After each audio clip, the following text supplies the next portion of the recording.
Terima kasih kami ucapkan kepada Bapak Mulyaman Hadad, Duta Besar Indonesia untuk Swiss, atas penjelasan dan informasi yang disampaikan. Selanjutnya kami persilahkan perwakilan dari keluarga yang kami hormati Bapak LP Nazmuzzaman untuk menyampaikan bagaimana kondisi terkini dari Bapak Gubernur beserta keluarga yang sedang berada di Kota Bern, Swiss. Apa saja upaya keluarga yang dilakukan dan apa ada pesan dari Bapak Gubernur, harapan keluarga, dan lain-lain yang perlu disampaikan. Untuk Bapak LP kami persilakan. Bismillahirrahmanirrahim. Assalamualaikum warahmatullahi wabarakatuh. Alhamdulillahirrahmanirrahim. Wabihi nasta'inu ala umuri dunya waddin. Wassalatu wassalamu ala ashrafil anbiya'i wal mursalin. Asyhadu an la ilaha illallah, asyhadu anna Muhammadan abduhu wa rasuluhu la nabiyya ba'dah. La haula wa la quwwata illa billah. Pertama-tama terima kasih rekan media yang telah hadir di sini. Pada kesempatan ini sebelum saya menyampaikan terkait hal pencarian Ananda Eril, ponakan kami yang tercinta, izinkan kami atas nama Pak Ridwan Kamil, Gubernur Jawa Barat, juga mewakili warga Jawa Barat, juga menyampaikan rasa duka cita yang mendalam atas wafatnya Ayahanda Kiai Haji Syafi'i Ma'arif atau biasa dipanggil Buya Syafi'i, karena beliau ini wafatnya merupakan kehilangan untuk keluarganya, untuk juga warga Persyarikatan Muhammadiyah, karena beliau adalah salah satu mantan ketua umum, dan juga kehilangan bagi kita sebagai warga Indonesia karena beliau posisinya sangat terhormat sebagai bapak bangsa. Kebetulan Pak Gubernur, Pak Ridwan Kamil punya kedekatan khusus, tapi dalam situasi ini belum bisa hadir secara fisik bertakziah ke keluarga, sehubungan dengan kondisi keluarga kami juga sedang menghadapi musibah dan posisinya jauh. Yang kedua, kami juga ingin mengucapkan terima kasih yang sebesar-besarnya kepada warga Jawa Barat yang telah memberikan dukungan moral, doa, support, dan lain-lain. Ini membantu membesarkan kami sekeluarga. Gitu. Dan juga kami tidak lupa, ini sangat dibantu oleh Pak Dubes, Pak Mulyaman Hadad, terima kasih Pak. Dibantu oleh Pak Duta Besar dengan jajarannya selama situasi keluarga ketika mendapatkan musibah belum bersama Pak Gubernur, karena Pak Gubernur posisinya sedang di Inggris, sedang bertugas, sementara pihak keluarga di Swiss dalam rangka mencari sekolah dan kesempatan beasiswa S2 untuk Eril. Jadi posisinya keluarga yang di Swiss saat kejadian terpisah dari Pak Gubernur atau Pak Ridwan Kamil. Jadi kami sangat berterima kasih kehadiran dari Pak Dubes dan jajarannya, sangat-sangat membantu dan sangat kami apresiasi. Kami juga berterima kasih, ini mungkin bisa diwakili untuk disampaikan ke otoritas pemerintahan Kota Bern maupun Swiss yang telah berupaya membantu segala effort dan usaha metode pencarian yang memungkinkan dengan situasi yang ada di lokasi. Terakhir, tak lupa kami juga sangat berterima kasih kepada warga, relasi, keluarga yang memberi ruang privasi kepada keluarga Pak Gubernur yang ada di Swiss dengan tidak bertanya langsung terkait update dan lain-lain, karena keluarga di Swiss butuh ruang untuk mencerna, memahami situasi, berkoordinasi dengan baik dengan kedutaan, dengan pihak aparat, sehingga kami sangat mengapresiasi ruang tersebut tidak diintervensi oleh pertanyaan terkait update langsung ke keluarga yang ada di Swiss, cukup kepada kami yang mewakili ada di sini. Terkait informasi kondisi keluarga, mungkin ada beberapa hal yang perlu kami sampaikan. Jadi saat ini memasuki hari ketiga, jadi hari pertama pada saat kejadian Pak Gubernur memang posisinya sedang berdinas di Inggris, baru bisa bergabung dengan keluarga setelah mendapatkan berita di sore hari waktu Indonesia, kurang lebih sekitar jam 3, jam 4 waktu Indonesia bagian Barat. keluarga yang di Indonesia dikabari, Pak Gubernur yang sedang bertugas di Inggris dikabari, posisinya memang masih terpisah. Dan pada saat Pak Gubernur diberi informasi, posisinya masih sedang bertugas menyampaikan lecture dan diskusi di salah satu kampus di Inggris. Segera setelah mendapatkan informasi, beliau menyelesaikan tugasnya dalam lawatan kedinasan dan berangkat ke Swiss untuk bergabung bersama keluarga. Tiba malam hari, disambut oleh Pak Dubes, dan baru bisa mulai melakukan pencarian dan memahami situasi di lokasi di hari kedua pagi hari. Alhamdulillah kami berkomunikasi intens langsung dengan keluarga dan kedutaan. Beliau sekeluarga terpantau sehat, begitu, tabah dan sabar menjalani ujian dan musibah ini. Di tengah keprihatinan, beliau juga menyampaikan ucapan salam kepada Bapak Ibu rekan media semua, begitu. Mohon maaf belum bisa menyapa langsung dan meminta saya yang mewakili sementara ini. Apa yang dilakukan oleh keluarga? Jadi di hari pertama berdasarkan informasi yang kami terima, pihak keluarga mohon maaf saya sedikit perlu waktu mengatur nafas dan kata-kata.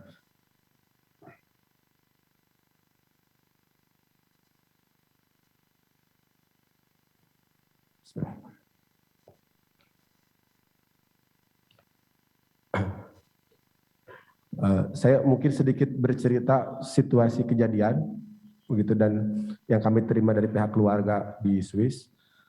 Jadi pada saat kejadian, kurang lebih pihak otoritas Swiss mendengar ada laporan dari warga dan bergerak cepat, sehingga kurang dari 10 menit polisi sudah berada di sekitar lokasi dan membantu pencarian.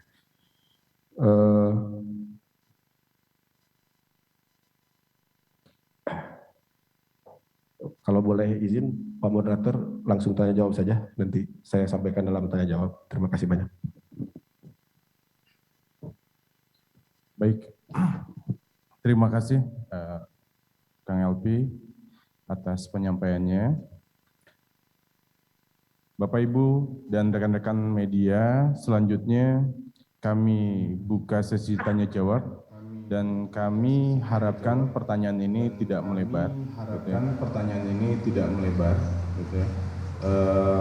Karena ini merupakan virtual, jadi nanti kami akan membuka kesempatan buat teman-teman yang hadir secara langsung di Gedung Pakuan, dan juga nanti ada pertanyaan-pertanyaan yang dititipkan atau di teman-teman sampaikan pada kolom chat di Zoom meeting seperti itu. Untuk pertanyaan pertama, mohon izin karena memang dari pertanyaannya ini banyak pertanyaan yang sama, kami tidak akan membacakan semuanya. Ini yang pertama, ini Kang Nugi dari Kompas TV Jabar ingin bertanya kira-kira, mohon izin, ingin bertanya kira-kira suhu air sungai saat kejadian berapa derajat dan apa hasil pencarian drone thermal seperti yang disebutkan tadi di keterangan pers. Apakah ada kemungkinan hipotermia terjadi mengingat waktu hilang dan pencarian cukup lama? Terima kasih. Baik, mungkin pertanyaan ini mohon izin bisa dijawab oleh Bapak Dubes. Mohon izin Bapak Mulyaman Hadad untuk menjawab pertanyaan secara langsung. Terima kasih banyak. Pertanyaan tadi saya sempat sedikit pada saat kejadian suhu air di sungai itu sekitar 16 derajat Celcius, 16 derajat Celcius ya. Dengan tingkat kekeruhan yang tadi saya sampaikan sebetulnya agak keruh gitu ya. Dibandingkan kalau situasi optimalnya air itu biru, bening, dan terutama kalau tidak lama tidak ada hujan, musim panas misalnya, kekeruhan itu berkurang, ya, sehingga dengan demikian terlihat warnanya biru dan bening, ya. Apakah itu hipotermia? Saya belum bisa mengatakan, biar nanti ahli kesehatan saja yang mengatakan. Kita masih tentu saja menunggu perkembangan lebih lanjut. Bagaimana hasil dari drone thermal tadi? Seperti saya sampaikan, drone thermal itu efektif pada menit-menit awal, ya, ketika suhu panas badan itu masih bisa terdeteksi, ya. Oleh karena itu maksimal menurut petugas SAR itu sekitar 15 menit, ya, setelah kejadian itu, ya. Jadi ketika kemudian thermal itu tidak bisa terdeteksi, efektivitas drone thermal itu menjadi berkurang. Nah, drone yang akan digunakan pada hari ini itu drone yang berbeda, ya, terus drone yang kemudian dia akan terbang rendah sepanjang arus sungai dengan teknologi tertentu. Dia bermanuver, kemudian melihat jengkal demi jengkal dari perkembangan atau dari topografi sungai itu. Dan ini yang kita juga akan dengar nanti laporannya, apakah drone itu akan dilakukan juga pada kesempatan berikutnya, tapi hari ini pemantauan melalui drone itu akan terus dilakukan. Pada prinsipnya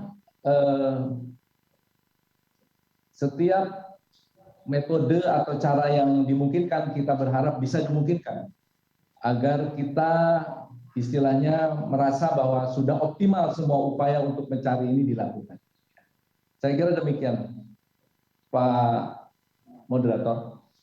Baik, terima kasih Bapak Mulyaman Hadad. Berikutnya ada pertanyaan dari Kang Handi Salam dari Radar Sukabumi. Saya ingin bertanya kepada KBRI Swiss soal kondisi air sungai Are, kenapa tiba-tiba menjadi deras daripada sebelumnya, sehingga putra sulung yang merupakan atlet renang terbawa arus. Berdasarkan media setempat, sejak Januari tahun 2022 lalu, perusahaan milik negara Swiss di bidang listrik, Alpiq di Windsau menyebutkan mengalirkan antara 15 dan 25 meter kubik air per detik ke jalur Windsau. Itu 2 kali lipat dari tahun-tahun sebelumnya untuk pembangkit listrik tenaga air di Gosgen. Apakah KBRI mengetahui hal ini dan memberikan informasi kepada wisatawan WNI yang datang ke Sungai Are, dan untuk pencarian start di sana dilakukan sampai berapa hari? Demikian Bapak, mohon izin pertanyaan dari Saudara Handi. Terima kasih.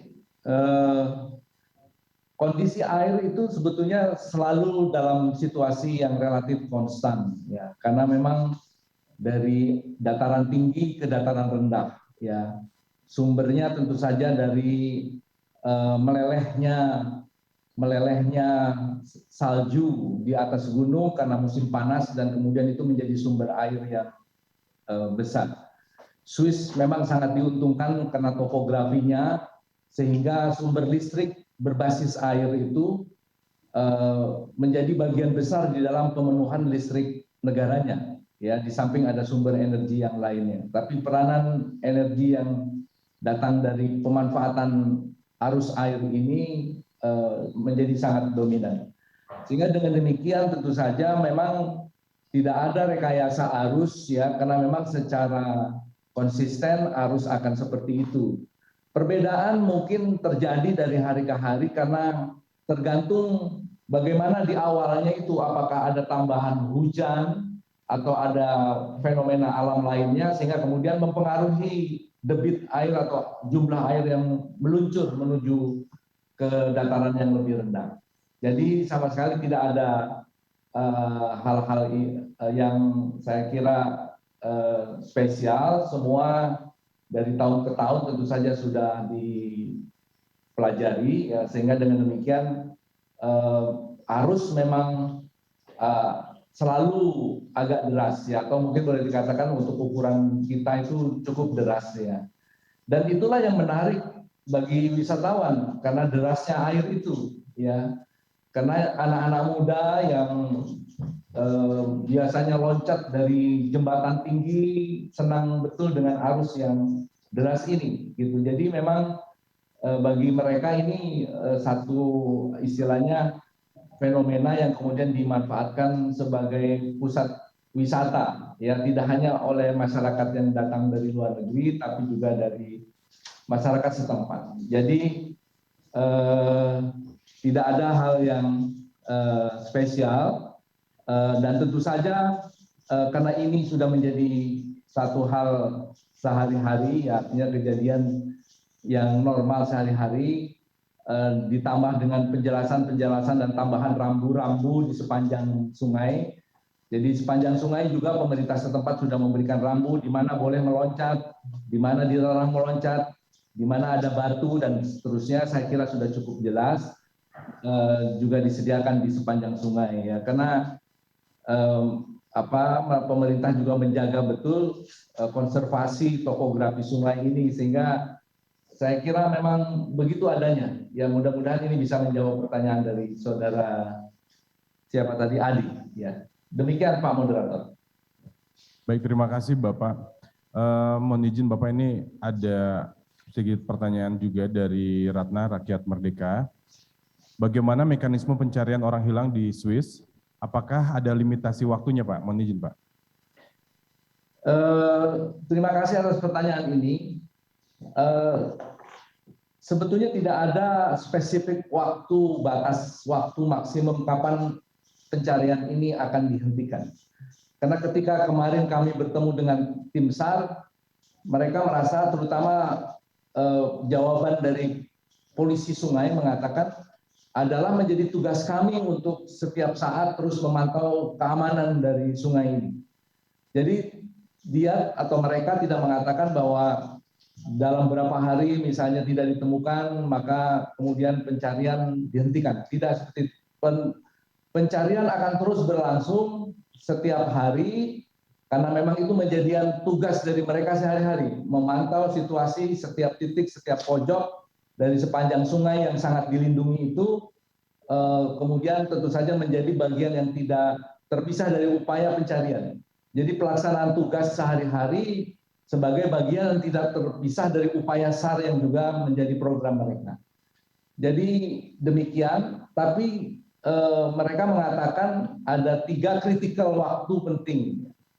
Ada istilahnya kritikal waktu penting. Pertama, 3 hari pertama itu biasanya sering ditemukan pada 3 hari pertama, tapi mayoritas kejadian serupa pada tahun-tahun sebelumnya itu 99,9% itu ditemukan dalam 3 minggu. Jadi itu menurut mereka, dari pengalaman mereka puluhan tahun menjaga sungai ini. Saya kira demikian Pak Moderator. Baik, izin Bapak, menyambung dari pernyataan Bapak tadi, di sini juga ada pertanyaan. Sejauh mana kendala yang dihadapi oleh tim SAR di sana dalam proses pencarian Kang Eril ini? Dan bagaimana antisipasi yang dilakukan agar pencarian tetap berlangsung secara optimal? Terima kasih. Kendala sangat situasional, ya, karena sangat ditentukan oleh situasi pada hari H di mana pelaksanaan pencarian itu dilakukan, terkait dengan derasnya arus air, kekeruhan arus air, dan lain sebagainya. Oleh karena itu, kendala-kendala alam ini tentu saja memang menjadi ciri khas kendala bagi para petugas SAR, ya. Nah, oleh karena itu tentu saja tidak ada spesifik kendala di luar itu. Ya, kendala-kendalanya sangat alami, ya. Jadi kita juga berdoa mudah-mudahan dalam 1-2 hari ini situasinya cerah sehingga kemudian mempermudah upaya pencarian. Kemarin kami juga diinformasikan oleh pihak SAR bahwa hari Sabtu dan Minggu ini probabilitasnya juga lebih tinggi karena biasanya hari libur Sabtu dan Minggu hampir semua orang terjun ke sungai. Sehingga kemudian petugas SAR itu dibantu oleh kehadiran orang-orang itu ke sungai. Jadi hari Sabtu dan Minggu ini probabilitasnya kita harapkan bertambah, sehingga kemudian kita bisa memperoleh laporan dari tidak hanya dari petugas polisi, tapi juga dari masyarakat yang berenang di sungai, kalau itu ada di permukaan tentu saja, ya, atau ada terlihat dengan mudah oleh para anggota masyarakat. Jadi kita terus berdoa, semoga mudah-mudahan Sabtu Minggu ini ada perkembangan baik. Demikian Pak Moderator. Baik, terima kasih. Kami mohon maaf nih Pak, banyak pertanyaan untuk Bapak. Nah, gitu. Ya. Namun sebelum saya melanjutkan membacakan pertanyaan dari kolom chat, di sini juga ada beberapa rekan yang hadir secara langsung ingin menanyakan secara langsung. Kami persilakan bagi rekan-rekan media yang akan menanyakan. Mohon izin menyebutkan nama dan media dan asal dari media, mangga. Saya Dendi dari kompas.com, mungkin ke Pak LP sebagai pihak keluarga, Pak. Mungkin bisa diceritakan nggak sebelum Ariel memutuskan berenang, apa sih sebetulnya yang dia lakukan gitu di sekitar sungai? Turnuhun. Bismillahirrahmanirrahim. Terima kasih Pak Dendi dari kompas.com. Jadi perlu kami sampaikan sebagai pamannya, sejauh yang kami ketahui memang rasa khawatir kami besar ini karena Ariel dalam pandangan kami adalah ponakan yang teladan untuk sepupu-sepupunya, penuh tanggung jawab, kemudian juga ramah begitu, dan dia juga aktif dalam kegiatan sosial, memiliki kepedulian, sehingga kami tentu perasaannya sekarang relatif cemas dan khawatir. Walaupun demikian kami paham bahwa apapun yang Allah tetapkan, pilihan kita hanya bisa bersabar atau bersyukur. Dalam konteks pertanyaan tadi, dengan sifat Ariel yang penuh tanggung jawab begitu, rasa kepedulian sosialnya tinggi, karena beliau juga ponakan saya ini ketua Zilenia, jadi sering beraktivitas sosial. Berdasarkan keterangan dari pihak keluarga famili yang di sana, jadi sebelum melakukan kegiatan berenang ini, Ariel memastikan titik mana yang paling aman begitu, karena kalau Bapak Ibu semua melihat fotonya itu kan tempting ya, membuat orang ingin terjun karena warnanya jernih, lebar begitu. Nah ini beberapa titik diperhatikan, titik mana bahkan titik jembatan langsung dicoret oleh, karena kalau lihat yang lain pengennya loncat di jembatan begitu. Ini dianggap tidak aman, dan dipastikan titik turunnya itu adalah turun yang ada tangga begitu. Jadi itu sudah dilakukan survei beberapa titik, jadi tidak langsung. Yang selanjutnya adalah juga memastikan tidak loncat, jadi turunnya perlahan begitu. Dan kalau dari sisi kesiapan, Ariel ini adalah termasuk pemuda yang rajin olahraga. Beliau bisa berenang begitu. Kemudian beliau juga punya sertifikat diving, jadi punya kemampuan untuk menilai dan mengukur arus, sehingga tadi hal-hal yang tadi diperhatikan sebelum dilakukan. Jadi berdasarkan informasi keluarga, beliau memastikan siapa yang layak turun dan tidak turun. Jadi Ariel mengatur hanya yang boleh turun itu hanya maksimum 3 orang, karena beliau melihat kesiapan begitu. Nah, kami yakin ini rasa tanggung jawab beliau sebagai insting ponakan kami yang teladan. Beliau kelihatannya mengambil posisi paling belakang karena ingin memastikan semua pada posisi yang safety begitu. Nah ini bisa jadi kalau dari cerita keluarga kita memahami karena beliau ingin menjaga safety yang lain sementara sungainya berarus. Dia pasti mohon maaf, saya izin karena saya juga biasa diving. Kalau berenang lihat arus itu harusnya mengikuti arus diagonal. Tapi kalau kita ada buddy, ada kawan, kita pasti menjaga agar selalu ada teman kita selalu terlihat posisinya. Sehingga pasti ada sedikit effort tambahan menjaga jarak dengan orang yang kita ingin pastikan safety, dengan kemudian kekuatan arus yang mendorong ke arah lain.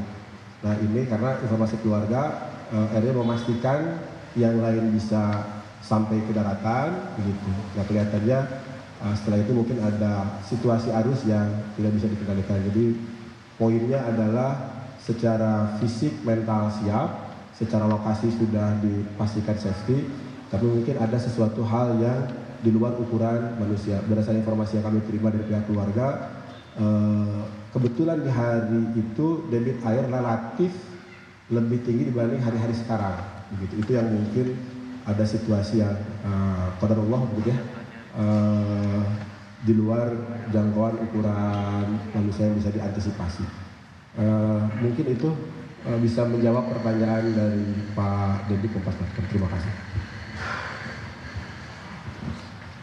Baik, terima kasih. Mungkin juga teman-teman lain di sini ada yang mau bertanya, tapi kita tahan dulu, disiapkan dulu pertanyaannya. Kita bacakan kembali pertanyaan dari kolom chat di Zoom ini. Ini ada pertanyaan yang hampir sama dari Irianda Kompas TV dan juga Sulistiowati dari Ayo Indonesia, gitu ya. Yang menanyakan tentang kejadian wisatawan yang hanyut saat berenang di Sungai Ares Swiss. Ini bukan untuk pertama kalinya. Apakah KBRI mempunyai data atau informasi kira-kira sudah berapa kali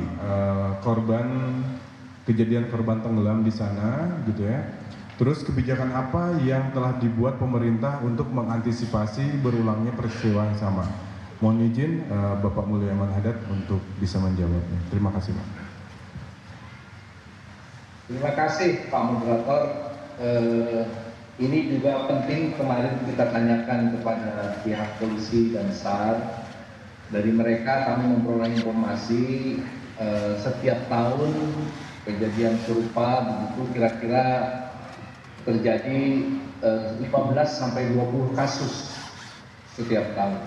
Ya, jadi kenapa cukup banyak? Karena memang seperti tadi saya sampaikan, ini tempat di mana orang berenang, ya. Jadi kasusnya 15 sampai 20 kasus tahun, ya. Apakah ada warning seperti yang saya saksikan, warning selain warning di lokasi ya dengan rambu, tanda dan lain sebagainya, setiap saat kita juga bisa mengecek website dari pemerintah lokal, pengelola sungai yang juga sering diacu oleh masyarakat.